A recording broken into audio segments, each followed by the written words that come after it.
Halo, jumpa lagi dengan saya Sandi Gunarso.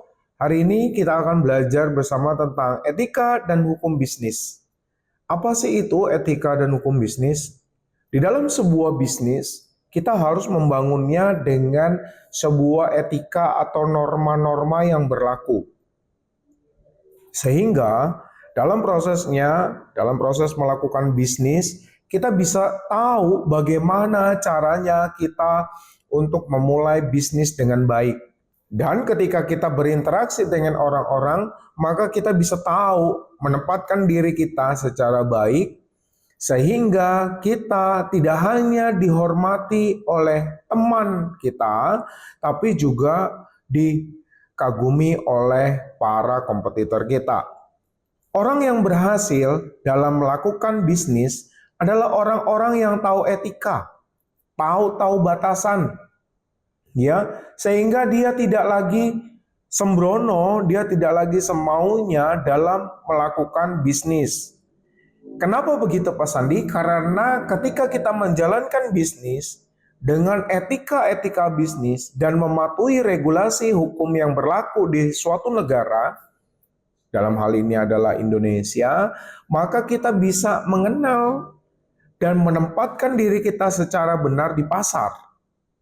Ketika kita bisa menempatkan diri kita di pasar dengan baik, maka merek dagang kita tidak hanya dikenal sebagai produk yang bagus dan bermanfaat bagi masyarakat, namun kita juga dikenal sebagai perusahaan yang santun dan luar biasa. Gitu ya. Oleh karena itu, yang namanya etika bisnis itu perlu dipelajari bersama supaya kita menjadi seorang bisnismen yang tidak hanya hebat tetapi juga mempunyai etika dan moral yang dikatakan beradab, gitu ya. Oke, izinkan saya share screen. Baik. Bapak Ibu yang terkasih, di dalam sebuah bisnis kita perlu mengetahui adanya kompetitor, adanya nuansa yang dibangun di sekitar bisnis kita sendiri. Ada perusahaan-perusahaan yang ikut bangkit bersama kita. Ada perusahaan-perusahaan yang juga ikut mau mendulang keuntungan. Ya, ceruk-ceruk pasar yang kita mainkan di sana, mereka juga mau. Sehingga apa yang kita lakukan bisa saja diduplikasi oleh orang lain. Ya, maka dari itu, dalam presentasi kali ini saya ingin membahas tentang bagaimana sih bisnis kita bangun, ya, etikanya seperti apa. Kemudian kita menggali tentang apa sih norma-normanya atau etika yang berlaku di dalam dunia bisnis. Kemudian ada hukum-hukum yang menunjang, menopang, mengatur, serta memperlakukan bisnis kita itu sehingga dia baik. Oke, kita lihat bersama. Di dalam sebuah bisnis seringkali orang-orang itu yang penting gue untung gitu. Gak bisa. Ya, akibatnya apa? Oke, taruhlah penipuan. Ya, kita bilang, oh ini produknya bagus, pada kenyataannya jelek. Kira-kira orang mau beli lagi nggak?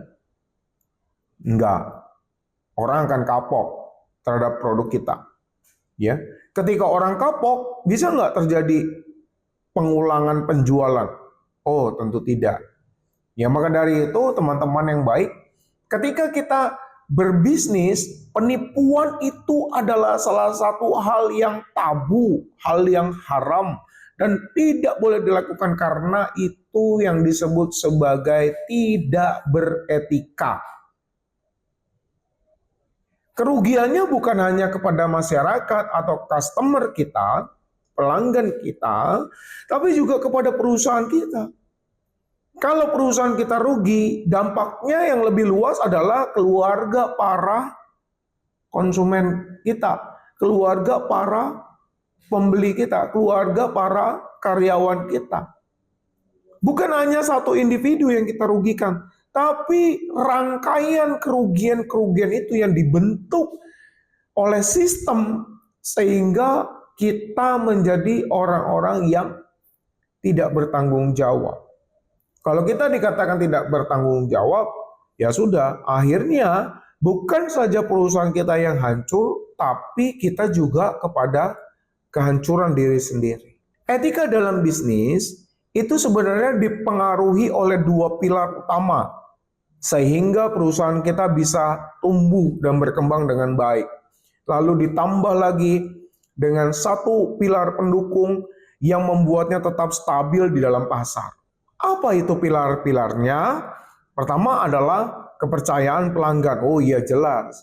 Banyak pakar yang bilang kalau membangun pilar dalam bisnis itu adalah kepercayaan pelanggan. Mereka membahas kepercayaan itu apa, contoh-contohnya, kemudian hal-hal yang perlu dihindari supaya pelanggan tetap percaya sama kita, ya. Pertanyaannya adalah caranya. Mereka juga menyampaikan cara-caranya yang banyak sekali. Harus jujur kepada pelanggan, harus tidak boleh terlalu berlebihan saat menjelaskan produknya, jangan terlalu lebay sehingga orang ilfil mendengarnya lalu skip, atau diberikan joke supaya orang bisa menikmati apa yang kita sampaikan, ya, lalu tertarik untuk membeli. Itu namanya membangun kepercayaan pelanggan. Tapi bagi saya, untuk membangun kepercayaan pelanggan dimulai dari diri sendiri. Pernahkah Anda tanya kepada diri sendiri, maukah Anda menggunakan produk dari perusahaan Anda sendiri? Mau nggak? Kalau Anda mau, jawabannya. Pertanyaan kemudian, seberapa sering Anda mau mengulangi pembelian yang Anda lakukan dari produk Anda sendiri? Kalau jawabannya tidak, cari kenapa Anda tidak mau membeli produk dari perusahaan Anda sendiri. Banyak alasan nanti muncul, tidak cocok Pak Sandi dengan badan saya, tidak cocok dengan badan keluarga saya, kalau itu jualannya sampo, sabun mandi, dan segala macam yang berhubungan dengan pembersih tubuh. Pertanyaannya kemudian adalah gini, bisa nggak dibuat cocok dengan semua anggota keluarga Anda? Kemudian ada yang membantah. Ngapain Pak Sandi harus cocok dengan keluarga saya? Target pasar saya kan bukan keluarga saya. Nah, ini yang salah dari banyak perusahaan. Ya. Pertanyaannya adalah begini, kalau Anda mau berbisnis, ya, bukankah lebih baik Anda menggunakan produk sendiri supaya Anda tetap mempertahankan kekayaan Anda dibandingkan Anda punya produk sabun atau sampo atau pasta gigi, tapi Anda beli dari perusahaan lain? Alangkah naifnya orang-orang seperti itu. Bukan juga keluarga Anda dijadikan kelinci percobaan. Tapi maksud saya adalah bagaimana bisnis yang Anda create itu bisa dimanfaatkan oleh diri Anda sendiri sebagai marketing yang hidup dari situ. Kalau Anda sendiri sebagai pemilik perusahaan tidak mau menggunakan produk sendiri, lantas kenapa suruh orang lain pakai? Lantas kenapa suruh orang lain beli? Dan kenapa harus memaksa mereka untuk setia kepada Anda, sementara Anda sendiri tidak pakai? Kan lucu. Padahal kalau Anda pakai sendiri produk Anda, orang akan melihat apa? Orang akan melihat bahwa, oh, si Sandi punya perusahaan sampo. Ternyata rambutnya lebat, bagus. Saya beli produknya Sandi. Kan begitu. Tapi bayangkan aja kalau Anda punya pabrik sampo tapi botak. Mau nggak orang beli? Takut orang. Ya, atau misalnya Anda jualan produk makanan sehat, higienis, bla bla bla. Tapi Anda penyakit kanker gitu. Kan lucu. Anda jualan makanan sehat tapi Anda sakit gitu. Kan lucu. Tapi mereka sungkan bicara di depan Anda, menganggap Anda penipu gitu. Padahal di belakang Anda, mereka mengutuk Anda ya sebagai orang yang tidak beretika. Lu aja bikin perusahaan aja, kamu nggak pakai sendiri. Suruh saya lagi pakai, nggak jelas kamu. Kalau kita sendiri gagal dalam mengkonsumsi produk kita sendiri, dan kecenderungannya untuk selalu menggembar-gemborkan kepada orang, merayu orang untuk membeli, sementara kita tidak, itulah yang disebut sebagai melanggar etika. dalam bisnis. Etika dalam bisnis adalah apa yang kamu buat, kamu pakai sendiri. Ketika kamu sudah pakai sendiri, baru kamu tawarkan ke orang. Makanya di dalam multi-level marketing, ketika kita mau untuk membangun usaha bersama mereka, kita harus beli produk mereka dulu sebagai konsumsi kita. Itu bagus dari segi etika. Ya, atau asuransi. Kalau Anda mau ikut asuransi, etika bisnisnya yaitu Anda menjadi klien dulu. Anda ikut dulu dalam membeli produknya, baru nanti orang-orang bisa ikut. Ya, kalau ditanya customer, Anda pakai nggak produknya? Belum sih Pak. Orang nggak mau, orang nggak percaya. Ya, istilahnya gini, Anda yang tahu produknya apa, Anda yang mempelajari produk knowledge-nya apa, pengetahuan produknya, Anda yang tahu seluk-beluknya tentang produk itu aja, nggak berani make. Terus Anda suruh orang lain beli. Nanti orang lain itu akan bilang, emangnya saya kelinci percobaan? Iya kalau produknya sukses di kulit saya. Kalau misalnya Anda jual skincare. Tapi kalau produknya gagal, muka saya rusak, siapa yang mau ganti rugi? Anda. Paling Anda minta maaf, lalu memberi saya sekian ratus juta, udah selesai sebagai pengobatan. Tapi deritanya, sakitnya, saya yang mengalami seumur hidup. Maka dari itu teman-teman, kepercayaan pelanggan itu mendorong terjadinya reputasi merek. Kalau dibilang orang jerih payah, ya membangun kepercayaan konsumen, gak usah capek-capek. Suruh jajaran direksi Anda pakai produk Anda sendiri. Udah selesai. Saya pernah pabrik apalah itu, ya makanan. Lalu saya tanya, bro, lu makan produk lu nggak? Gua nggak doyan bro. Lah kenapa lu bikin? Saya bilang begitu. Kenapa kamu bikin? Ini mah warisan nenek saya, katanya. Wah, warisan nenek lu, katanya saya begitu. Kenapa bisa begitu? Iya, saya ingin melestarikan budaya warisan nenek saya, sehingga saya buat pastry ini, sehingga saya buat makanan ini. Lu belum pernah coba? Pernah sih sekali, tapi gue nggak doyan. Sejak saat itu, saya blacklist warung makannya. Kenapa? Karena pemiliknya aja nggak berani makan apa yang dibuat dengan segala macam alasan. Terus saya suruh makan, dikasih gratis pun saya nggak mau. Pertanyaannya begini, yang punya aja nggak mau makan, suruh orang lain makan, nanti kalau saya sakit perut, dia sih tinggal nanya, Sandu sakit perut? Iya. Rasanya gimana? Lalu saya dijadikan kelinci percobaan untuk memperbaiki produk yang diproduksinya. Nah sekarang perusahaan-perusahaan dia, produk-produk dia gitu. Nah kalau begitu, akhirnya reputasi merek bisa terancam gagal. Tahukah Anda, reputasi merek itu dibangun karena Anda bersedia sebagai konsumen menjadi kelinci percobaan. Berapa banyak pemilik perusahaan di seluruh dunia yang tidak mau menggunakan produknya sendiri? Contoh rokok. Berapa banyak orang perusahaan rokok, pemilik perusahaan rokok yang tidak merokok? Berarti apa? Reputasi merek itu dibangun oleh salah satunya adalah Anda sebagai konsumen yang bersedia menjadi kelinci percobaan. Kok kelinci percobaan, Pak Sandi? Iya. Apalagi orang-orang yang senang mencoba produk-produk baru. Ada produk baru, diskon 50%, beli. Ada produk lain yang lebih baru, yang lebih murah, beli. Meskipun belum tahu kredibilitasnya, meskipun belum tahu kelayakannya, meskipun belum tentu cocok dengan tubuh Anda beli. Yang penting murah, yang penting enak. Waduh. Akhirnya apa? Kalau sakit, kalau terjadi fail, kegagalan produksi, Anda yang rugi, bukan orang lain. Maka dari itu, Bapak Ibu yang terkasih, di dalam membangun sebuah etika dan hukum bisnis itu penting. Reputasi merek seharusnya benar-benar berdasar kepada penelitian. Bahasa kerennya research. Sehingga apa? Sehingga orang-orang sungguh selamat saat membangun reputasi merek itu. Jangan pernah Anda berpikir untuk mengorbankan orang lain demi kejayaan Anda. Jangan. Orang lain punya kepentingan, orang lain punya segala macam keperluan, kebutuhan untuk hidup. Jadi jangan Anda merusak, apalagi setiap orang itu punya cita-cita.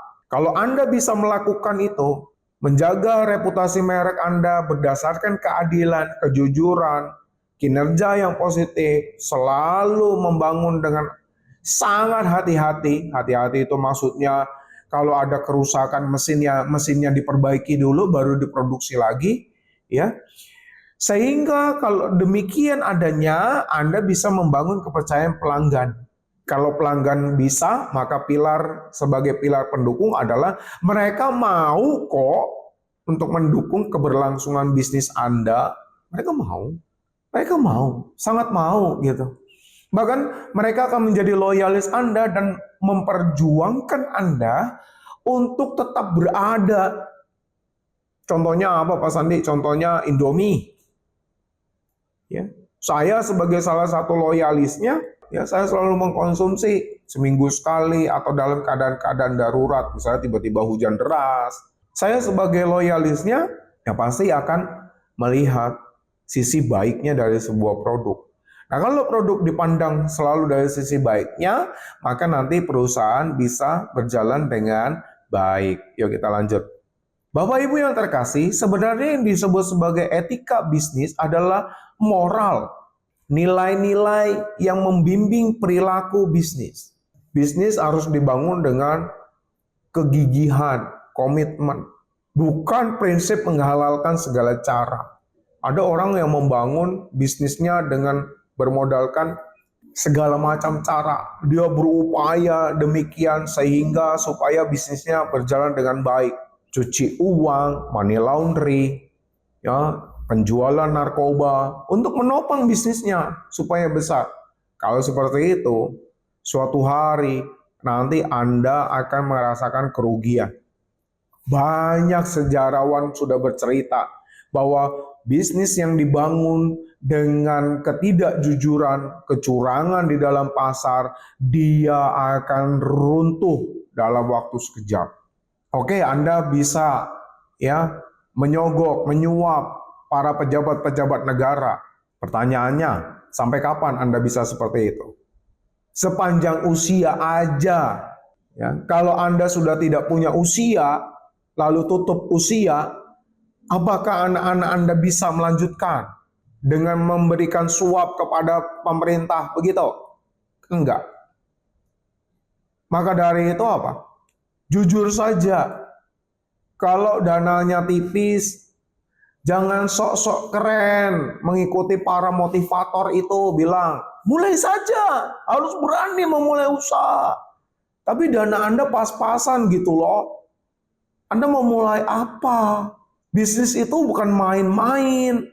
Bisnis itu bukan punya uang 200-500 juta lantas Anda bikin bisnis. Bisnis itu bukan seperti Mobile Legends yang ketika Anda ditembak mati lantas bisa bangkit lagi. Bukan, bisnis itu adalah bisnis yang bisa mengayomi banyak orang, yang bisa mensejahterakan banyak orang, yang bisa membuat Anda bahagia bersama dengan keluarga, itu namanya bisnis. Maka dari itu dipikirkan dengan cermat. Wah Pak, kelamaan Pak. Kalau Anda menjadi seorang pengusaha nggak cocok Pak. Iya memang, saya tidak cocok. Karena bagi saya bisnis itu adalah mempertaruhkan nyawa saya, keringat dan darah saya, dan orang lain yang ada di sekitar saya yang membantu saya. Maka dari itu bisnis itu harus dipikirkan. Ya, alat-alat apa yang kira-kiranya safety buat karyawan saya, alat-alat apa yang kira-kira bisa mendukung kinerja mereka, gedung yang sebelah mana yang harus saya pilih sehingga bisa dilihat orang gitu. Lalu harganya berapa yang ideal, bahan-bahannya dari mana, apakah bahan-bahan bakunya itu sudah masuk ke dalam standar kesehatan atau belum. Jangan yang penting murah, yang penting untung. Anda mengorbankan banyak orang loh. Memang dikatakan dalam bisnis itu harus ada yang martir katanya. Harus ada korban katanya, sehingga bisnisnya bisa tumbuh. Pertanyaan saya, berapa banyak orang-orang yang meninggal sia-sia untuk memperbesar bisnis Anda? Bukankah lebih bahagia ketika Anda mencari investor, Anda menawarkan ide Anda, lalu ketika mendapatkan investor, Anda bisa meng-create sesuatu yang benar-benar stabil, yang benar-benar aman, yang benar-benar baik. Bukankah itu jauh lebih bahagia? Sama-sama kan? Ada orang yang memulai bisnisnya, yang penting gue berani. Dia invest 500 juta. Dia impor baju-baju ilegal melalui black market. Ya, lalu bajunya di laundry, disetrika rapi, dicuci bersih. Ya, lalu diberikan label-label mereknya dia. Mending dicuci bersih, dicucinya ala kadarnya. Yang penting murah. Terus lalu dibuka toko, tokonya asal-asalan begitu. Yang penting ada bisnis, punya bisnis, dikatakan sebagai CEO, dikatakan sebagai founders. Ada yang seperti itu. Pertanyaannya, berapa lama Anda seperti itu? Investasi Anda bukannya sia-sia kan? Jangan bilang bisnis itu adalah gambling, Mas Andi. Bisnis itu adalah judi, Mas Andi. Ada kalanya menang, ada kalanya gagal. Pertanyaan saya, buat apa? Apakah kehidupan bahagia yang Anda sekarang punya kurang untuk menopang segala macam keserakahan Anda? Ya, maka dari itu namanya etika bisnis itu penting dipelajari. Sehingga apa? Sehingga terbentuk sebuah kejujuran. Orang-orang yang menjalankan bisnisnya dengan kejujuran akan jauh lebih baik, akan jauh lebih lama bertahan dibandingkan orang-orang yang selalu bermain curang. Lalu ada yang bilang begini, Pak Sandi, bukankah kejujuran itu tidak cocok untuk bisnis? Kata siapa? Banyak orang, Pak Sandi. Sekarang begini, iya memang dalam bisnis itu tidak ada kejujuran 100%.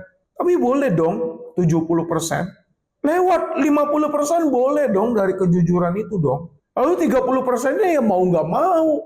Anda merayu orang-orang yang ada di sekitar Anda, ya, sedikit melebih-lebihkan perusahaan Anda supaya orang berminat. Tapi dasarnya tetap kejujuran dong. Misalnya kayak uji kelayakan, uji makanan, uji kesehatan. Anda harus lakukan dengan jujur dong. Gak bisa dong tipu-tipu sana sini dong. Ya, kecuali kalau memberikan pandangan kepada pelanggan Anda ya bisa bilang, oh ini enak rasanya gitu. Padahal sosok aja gitu, nggak apa-apa. Namanya juga bisnis, kalau nggak menawarkan, ya Anda mana tahu orang kepada produk Anda. Dan menawarkan itu kan harus bombastis, saya tahu itu. Yang saya maksud adalah pilar-pilar penunjangnya harus dibangun dengan lebih banyak kejujuran dibandingkan dengan tipu-menipu. Kalau demikian Anda adil kepada orang. Anda berbuat adil kepada orang. Pertanyaannya begini, kalau Anda makan produk Anda sendiri, pakai produk Anda sendiri, menikmati layanan Anda sendiri, pasti Anda akan aman. Kenapa? Karena semua karyawan Anda takut dipecat. Makanya dia membuat semuanya istimewa, sangat sempurna. Sehingga ketika Anda menikmatinya, Anda merasa, ini enak, ini cocok dijual gitu. Tapi pertanyaannya, apakah mereka melakukannya kepada semua pelanggan Anda? Belum tentu. Kalau saat menghidangkan makanan untuk Anda, semua peralatan cucinya disteril, bersih, ya. Bumbunya juga dipakai yang bagus-bagus. Karena Anda dua orang, Anda dan istri atau Anda dan suami gitu. Atau ya maksimal 5 orang, Anda dan keluarga gitu. Tapi pertanyaannya, ketika mereka melayani 100 orang pelanggan, apakah perlakuannya seperti Anda? Oh tidak. Pasti akan berbeda, sangat berbeda malah. Ketika mereka melayani pelanggan ya sudah. Ya karena alasannya mengejar kecepatan, bla bla bla. Ya wajannya cuma satu, kompornya cuma satu. Akhirnya apa? Akhirnya habis dari makanan ini, hajar lagi masak makanan lain, hajar lagi masakan lain. Belum dicuciin, belum dibersihin, minimal dibilas dengan air yang bersih, langsung hajar lagi, hajar lagi, hajar lagi.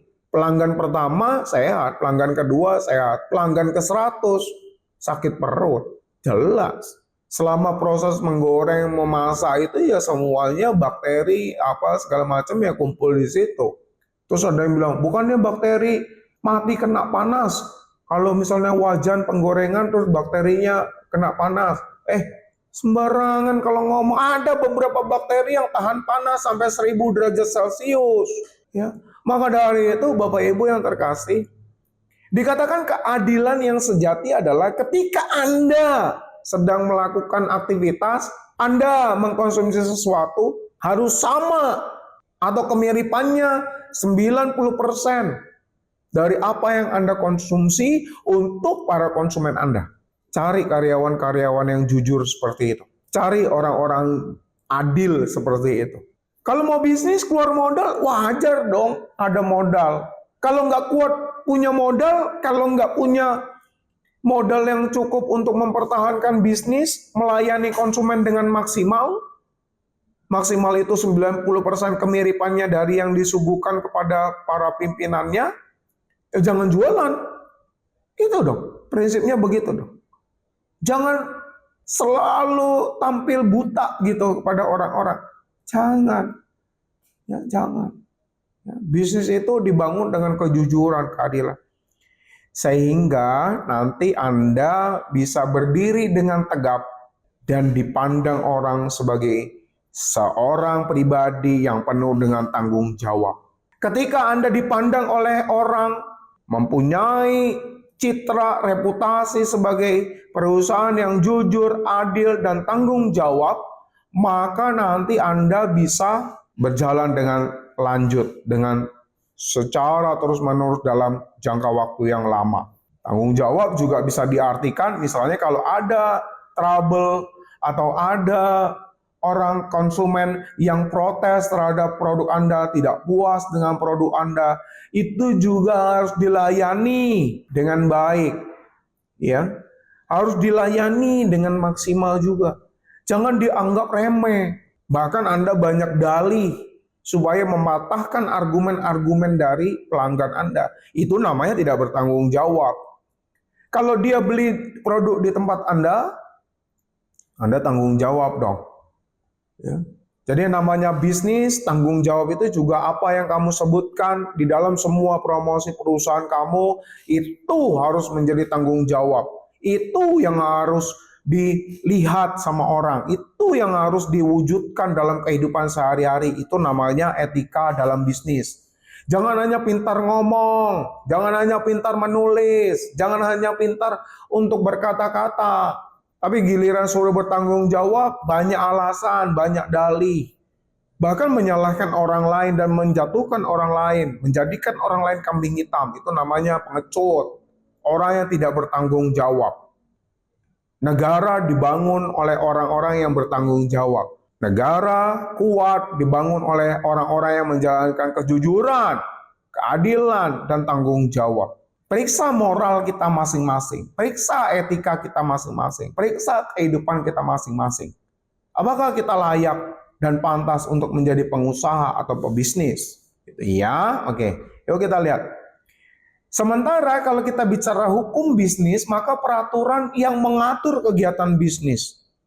Kegiatan bisnis itu sebenarnya hanya 3, produksi, kemudian apa? Setelah diproduksi, distribusi, jadi dari pabrik dioper ke klien, para agent, para agen maksudnya, kemudian para distributor didistribusikan ke seluruh Indonesia, termasuk eceran-eceran, ada yang dengan sepeda, ada yang dengan motor, yang depannya ada baknya itu jualan minuman-minuman gitu, ya. Kemudian satu lagi konsumsi. Itulah yang disebut sebagai kegiatan bisnis.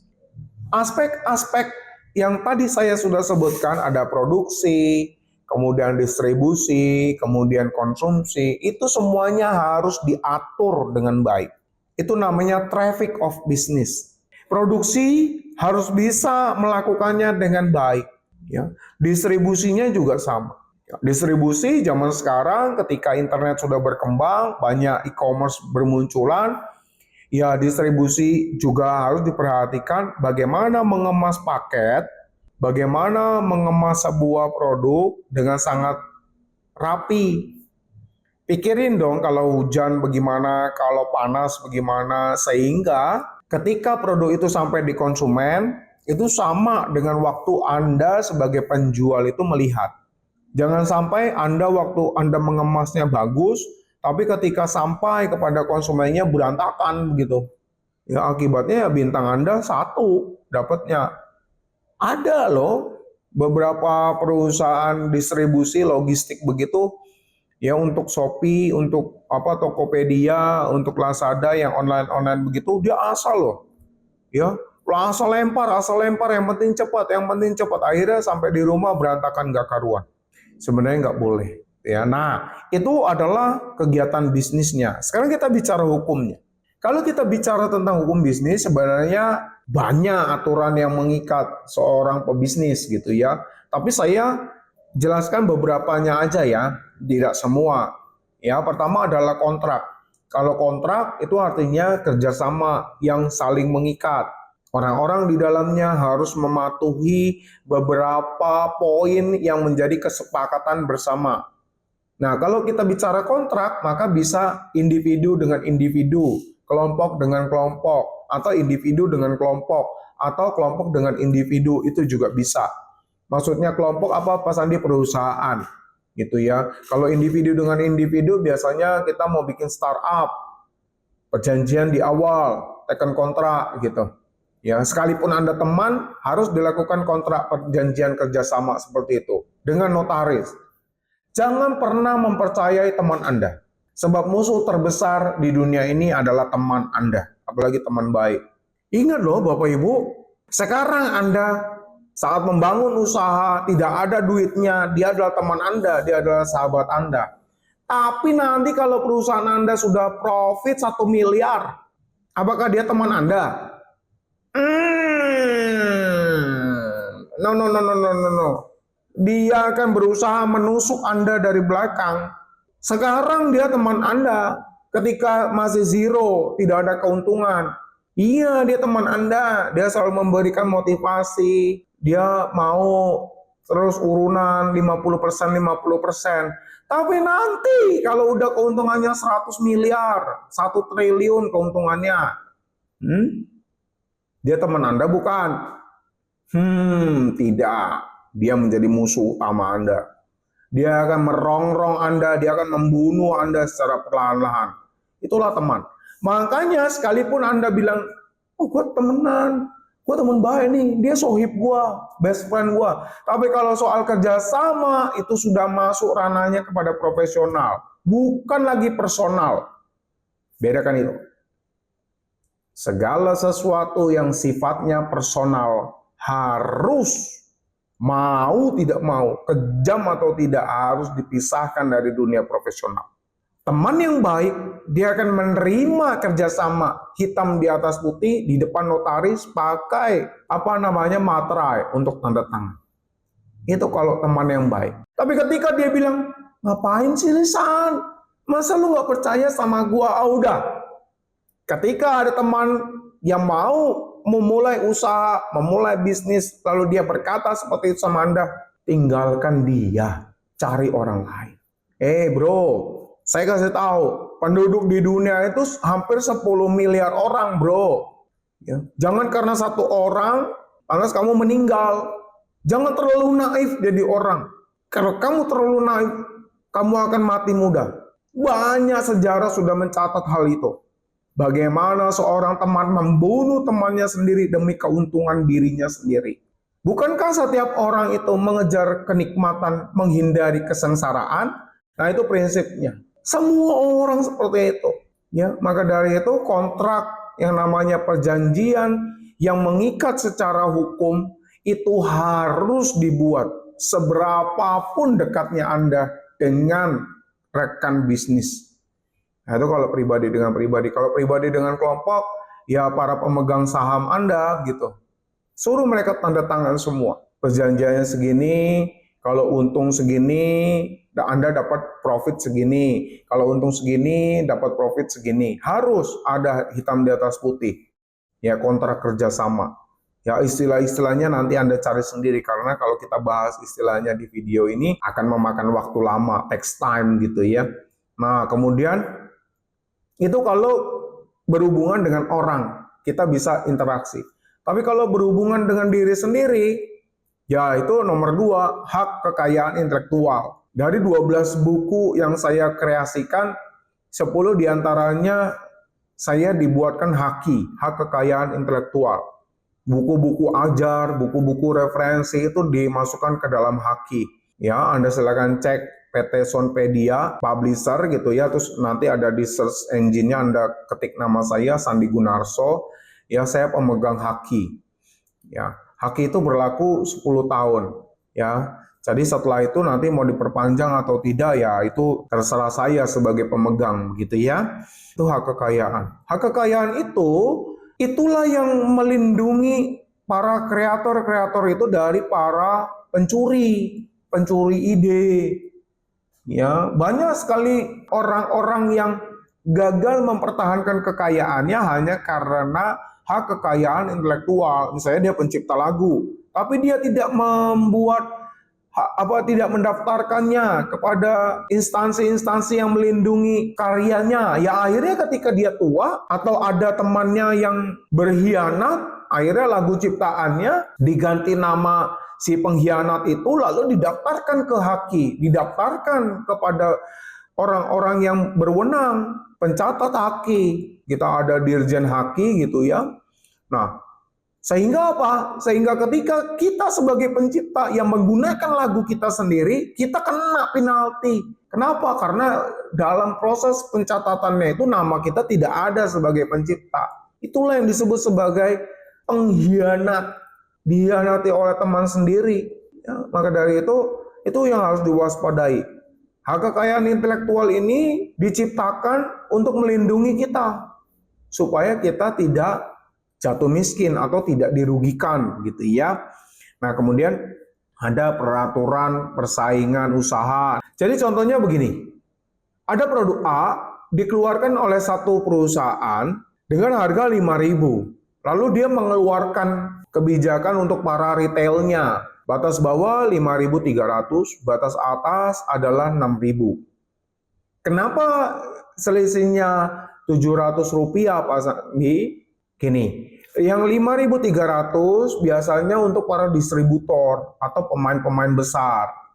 Sementara batas atasnya itu adalah pemain-pemain eceran. Kenapa Pak Sandi? Karena dari distributor dia belikan langsung ke perusahaan. Kalau dia dipatok harga 7.000 atau 6.000, dia nggak sanggup beli. Kenapa? Karena kalau dia patok kita perusahaan menjualnya di batas atasnya 6.000, dia nggak dapat untung. Maka dari itu perusahaan menjualnya modal ditambah 25% biasanya dari satu unit. Ya, modalnya 5.000. Nah, nanti dilepas ke pasar. Distributor membeli ke perusahaan itu bukan harga modal, tapi harga batas bawah 5.300. Nah, setelah itu distributor dia kan akan menyebar kemana-mana. Tergantung daerahnya kan, tergantung wilayahnya kan, mana kan wilayahnya kan. Kalau wilayah yang jauh, pasti nanti dia akan patok batas atas. Ya, makanya sekarang orang-orang tuh demennya belanjanya di minimarket seperti Indomart, Alfamart, dan mart-mart yang lain gitu. Kenapa? Karena harganya sama, dimanapun itu sama. Kecuali di tempat jalan tol, misalnya di rest area gitu, pasti itu lebih mahal. Ya, pasti lebih mahal. Kenapa? Karena kan rest area itu sebenarnya adalah termasuknya lokasi wisata gitu. Makanya dia boleh patok dengan harga batas atas. Biasanya begitu kalau di rest area. Misalnya kita beli susu kalau di tempat di luar rest area misalnya harganya 5.600. Ya, kalau di rest area harganya bisa 7.200, 7.300 gitu. Ya wajar, karena kan pertama Anda nggak butuh, karena tokonya cuma satu di situ gitu ya. Makanya harganya menjadi mahal. Itulah harus diatur dengan peraturan persaingan bisnis. Supaya apa? Supaya persaingan bisnis ini sehat. Sehat itu artinya tidak ada yang memonopoli usaha. Monopoli artinya dia yang pegang lisensi, dia yang pegang produk, akhirnya dia yang jualan gitu. Dia aja, kalau nggak di dia nggak bisa gitu. Atau dia yang menguasai pasar. Pokoknya kalau mau beli produk A sama saya, Kalau enggak, nanti kamu saya kerjain, saya tembak begitu. Nggak bisa juga begitu. Ya, makanya regulasinya harus diperhatiin. Lihat peraturan yang mengikat, pelajari peraturannya. Supaya apa? Supaya kita sebagai konsumen tidak dirugikan. Ya, intinya begitu. Belajar apapun di dunia, intinya adalah supaya kita tidak rugi. Kita bisa menjalani kehidupan dengan damai. Kita bisa mengetahui permasalahan yang terjadi di pasar sehingga kita tidak tersesat dan dirugikan. Kalau kita sering dirugikan, akhirnya kita meninggal. Gitu ya, ayo kita lanjutkan. Lantas hubungannya apa Pak Sandi etika dan hukum? Ya, hubungannya adalah begini. Kalau hukum itu menjadi standar, kan saya tadi bilang fondasi dalam sebuah bisnis itu adalah hukum. Kalau Anda perusahaan yang mematuhi hukum dengan tertib, menjaga hukum itu dengan tertib, maka sudah pasti perusahaan Anda itu beretika, punya etika, orang baik, perusahaan baik. Tapi kalau orang yang selalu berusaha curang atau mencurangi undang-undang dan peraturan, maka nanti dia akan menjadi perusahaan yang tidak kredibel. Apalagi soal legalitas sebuah produk. Itu harus dilakukan dengan sangat baik, sangat hati-hati. Setiap peraturan yang dikeluarkan oleh penguasa harus dicermati dengan baik. Supaya kita bisa sedemikian rupa untuk menjaga stabilitas perusahaan. Jangan sampai mendirikan perusahaan, ditanya izinnya ada nggak? Nggak ada. Contohnya seperti itu, pengusaha minuman galon di Surabaya, di perumahan, akhirnya merusak jalanan oleh truk-truk yang mengangkut minuman-minuman yang dia beli, dikomplain warga. Terus ditanya sama RT-nya, ditanya sama wali kota, mana izinnya? Gak ada. Akhirnya apa? Perusahaannya suruh tutup. Demikian juga para industri-industri garment lah, bla bla bla, itu katanya suruh ditutup semua. Karena itu perumahan. Ya. Kenapa ditutup Pak Sandi? Ya karena gak etis dong. Dia yang mau cari duit, dia nggak mau cari tempat, dia maunya di rumahnya sendiri, alasannya industri rumahan, terus merusak jalanan orang, merusak fasilitas umum yang dipakai oleh semua orang. Itu namanya tidak beretika, tidak bermoral. Maka dari itu gini, kalau Anda mau untung, perhatikan juga dong, apakah orang-orang di sekitar Anda juga untung juga? Nah, tapi masa Pak Sandi, saya bikin untung semua orang? Ya kalau nggak sanggup bikin untung semua orang, ya minimal jangan merugikan mereka lah.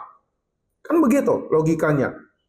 Masa kamu mau untung sendiri tapi yang lainnya dirugikan? Ya kamu nggak bisa hidup.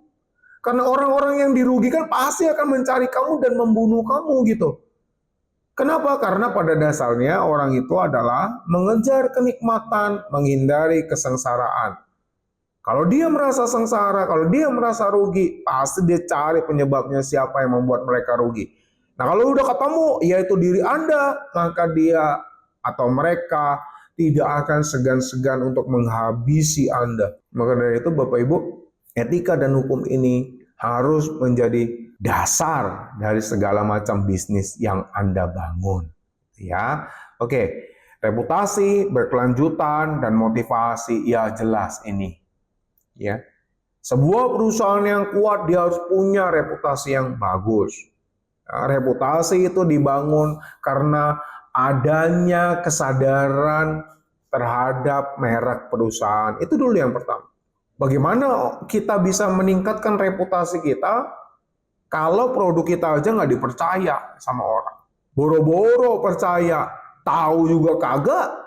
Nah, makanya kita harus membuat orang lain aware dulu. Nah, kalau sudah aware, baru nanti kita bisa melakukan segala macam cara lainnya untuk membuat mereka tertarik, ya, bikin mereka engage, terikat dengan kita, engagementnya, ya, keterikatannya, pertaliannya dibikin kuat.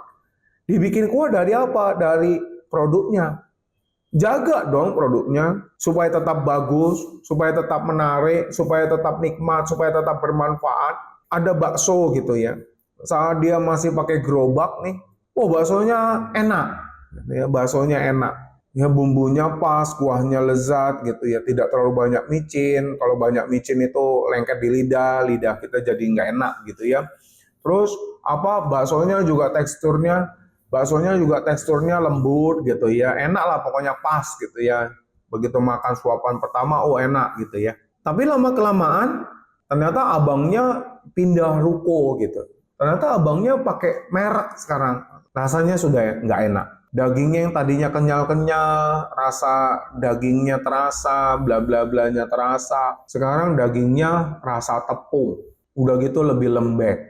Direndam sedikit udah lembek, teksturnya udah nggak seperti dulu waktu gerobak. Kalau begitu, kira-kira saya mau balik nggak? Tentu jawabannya tidak. Abangnya sudah punya reputasinya bagus, ya sebagai penjual bakso yang enak. Tapi ketika rasanya berubah dari makanannya, reputasinya langsung hancur. Kenapa? Karena kan saya nggak makan abangnya. Saya kan makan apa yang dia buat, produknya. Jadi kekecewaan konsumen lama yang merasakan terjadinya perbedaan ke arah yang lebih buruk dari sebuah produk kita atau layanan kita, maka dia akan langsung meninggalkan kita tanpa basa-basi. Sehingga bagaimana bisa menuju kepada yang kedua, keberlanjutan? Oh, tentu tidak. Langsung stop di situ. Saat itu juga, selesai dia makan, selesai juga hubungan Anda. Tapi lain ketika kita membangun perusahaan itu dengan kejujuran, kita tetap mempertahankan loyalitas konsumen dengan cara kualitas produk kita yang tetap baik, maka nanti konsumen akan terus-menerus mencari kita. Terus-menerus, bahkan dia akan tidak sungkan-sungkan menjadi marketing kita yang memberitahu kepada orang-orang lain, mengajak teman-temannya untuk datang ke restoran kita. Lalu dia bilang, gua makan di sini 5 tahun, 10 tahun, 20 tahun, rasanya tetap enak. Kalau Anda bisa seperti itu, harga berapapun yang Anda naikkan untuk menghasilkan produk itu, pasti orang bayar. Pasti orang bayar. Itulah yang disebut sebagai keberlanjutan. Ingat prinsip dagang. Ya, ingat prinsip dagang dari Pak Sandia, lebih baik jujur untuk mempertahankan kualitasnya dengan mengikuti perkembangan harga daripada berusaha tetap murah tapi mengurangi kualitas. Sebab pada dasarnya, pada prinsipnya, kalau kita berbisnis adalah kita harus tahu konsumen itu mengejar kenikmatan. Dia selalu mengejar kenikmatan. Yang nikmat pasti dia mau bayar berapapun harganya. Pasti. Motivasi lahir dari inspirasi. Motivasi adalah dukungan artinya. Dukungan bagi diri sendiri. Motivasi adalah melihat orang, mencontoh orang. Orang-orangnya orang-orang positif dong. Kalau kamu melihatnya orang-orang negatif, kamu berada di dalam lingkungan negatif, ya akhirnya motivasinya motivasi negatif. Demikian juga ketika kamu berada di lingkungan-lingkungan positif, kamu akan banyak mendapatkan inspirasi-inspirasi positif dalam menjalani hidup, akhirnya kamu menjadi orang yang positif. Demikian juga membangun usaha. Kalau usaha kamu di sekitarnya atau minimal tetangga toko kamu adalah penjagal, lebih baik kamu pindah. Lebih baik kamu pindah. Misalnya di sebelahnya tukang ayam, potong ayam tiap hari. Di sebelahnya tukang seafood, dia jual makanan-makanan begitu. Itu auranya negatif. Pindah. Sementara kamu jualnya horden, kamu jualnya baju, butik. Atau kamu jualnya apa ya? Salah kamu nempatin di situ. Salah. Kalau kamu mau nekat jualan di tempat itu ya kamu jualan plastik. Kamu jualan apa namanya alat-alat makan, kamu jualan alat panggangan, areng, kamu jualan itu. Sehingga orang habis beli ayam potong di tetangga kamu, dia bisa nengok kamu, bisa beli arang, bisa beli alat untuk bakarnya, bisa beli teflon, bisa beli wajan, apa segala macam gitu. Jangan kau buka butik, jangan kau buka apa. yang tidak ada hubungan dan korelasinya dengan para tetangga kamu. Ya kalau seperti itu ya kamu rugi. Misalnya orang habis beli ayam potong gitu, kan itu kan kotor, ya kan, air dari cuci ayamnya kan kotor, amis, kan nggak mungkin dia langsung masuk toko Anda untuk milih baju, kan konyol gitu. Ada sih Pak orang yang masuk Pak, tapi dia ngelap tangannya dia yang belepetan yang amis tadi, yang bau amis atau bau tidak sedap di baju-baju Anda. Akhirnya nanti apa? Nanti Anda menduplikasi secara penuh toko potong ayam atau toko seafood di sebelah Anda. Dari mana Pak Sandi? Dari orang-orang yang datang pura-pura melihat-lihat padahal dia lap. Dia, bahannya apa ya begini, padahal tangannya bekas milik udang. Dilap gini, dia ngelap aja ke bajunya, orang dia nggak bawa tisu. Gitu, mau dibilang pengusaha. Kamu tidur siang aja, jangan jadi pengusaha. Tapi lain halnya ketika kamu buka toko plastik, minimal yang beli ya abang penjual kanan kiri kamu, tetangga kamu itu. Jadi kalau orang yang bilang, saya kehilangan motivasi bisnis Pak Sandi, motivasi mah diri sendiri yang lihat, diri sendiri yang belajar.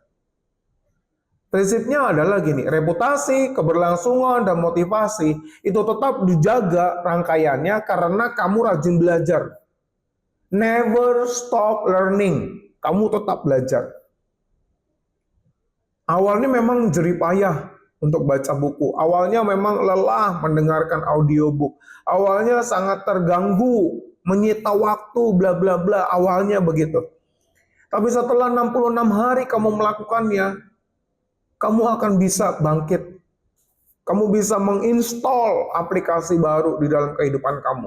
Supaya apa? Supaya dia bisa memberikan insight positif di dalam diri sendiri untuk menjadi seorang pengusaha. Perusahaan-perusahaan harus mempunyai orang-orang dengan budaya etis yang kuat supaya dia bisa mendorong semua lingkungan yang ada untuk menjadi positif. Ya, oke.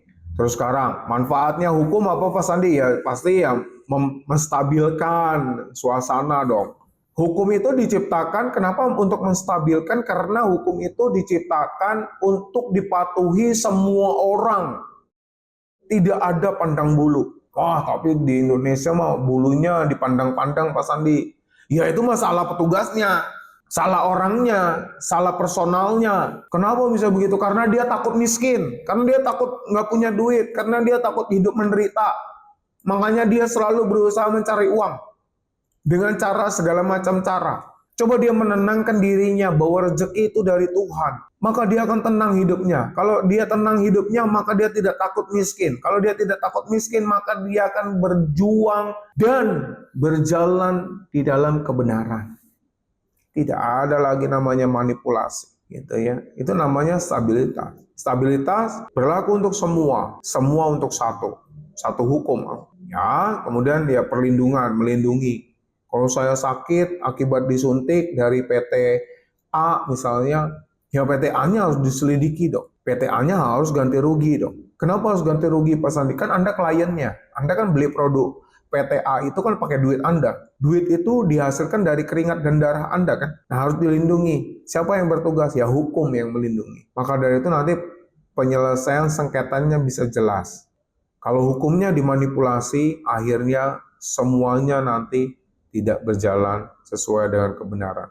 Kalau semua tidak berjalan sesuai dengan kebenaran, semua orang akan berubah menjadi hewan.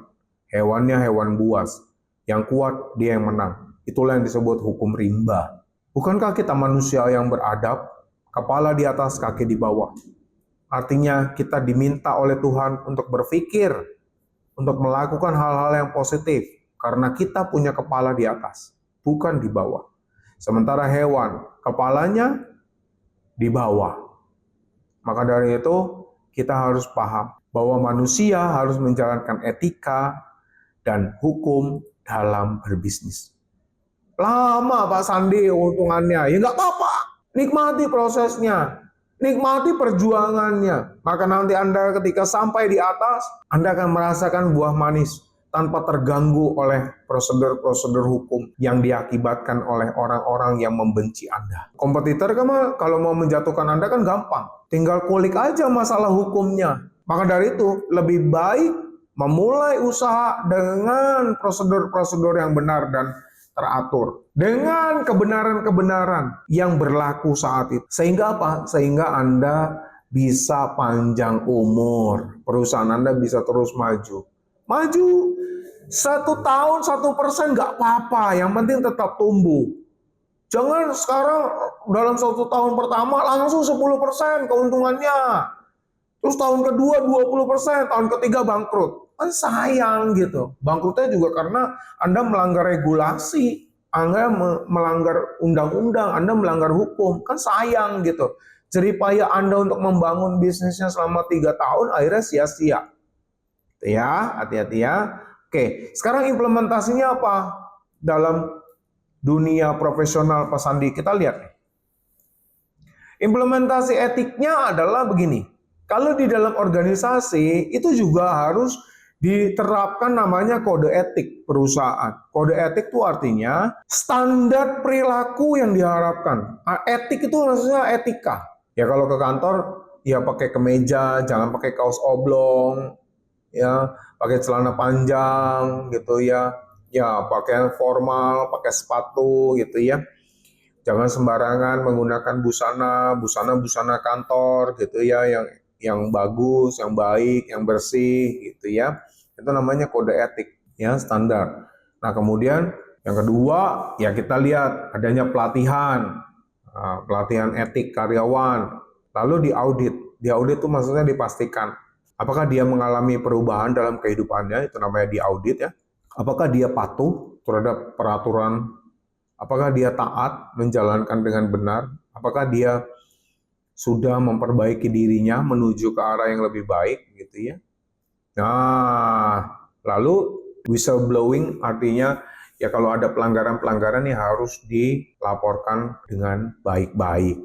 Kalau Anda sudah dikasih kesempatan sama atasan Anda, itu jangan malah songong. Dulu ada orang, dia mulutnya kasar, dia arogan gitu ya, akhirnya sampailah pada titik tertentu dia tuh dijatuhi hukuman mati oleh raja dengan cara digantung. Lalu setelah sampai di tempat eksekusinya, ya menara gantung, lalu setelah lehernya dipasangi tali, lalu pijakan kakinya untuk dia berdiri itu dibuka supaya dia tergantung gitu ya. Talinya putus yang menjerat dia. Akhirnya dia jatuh ke bawah dan tidak mati. Hanya luka-luka memar aja. Biasanya kalau kejadian seperti itu, warga itu menilainya bahwa orang yang dihukum mati itu diberi berkah oleh Tuhan supaya bisa memperbaiki hidupnya, lalu dia bisa memperbaiki kelakuannya, ya menjadi orang yang lebih baik begitu ya.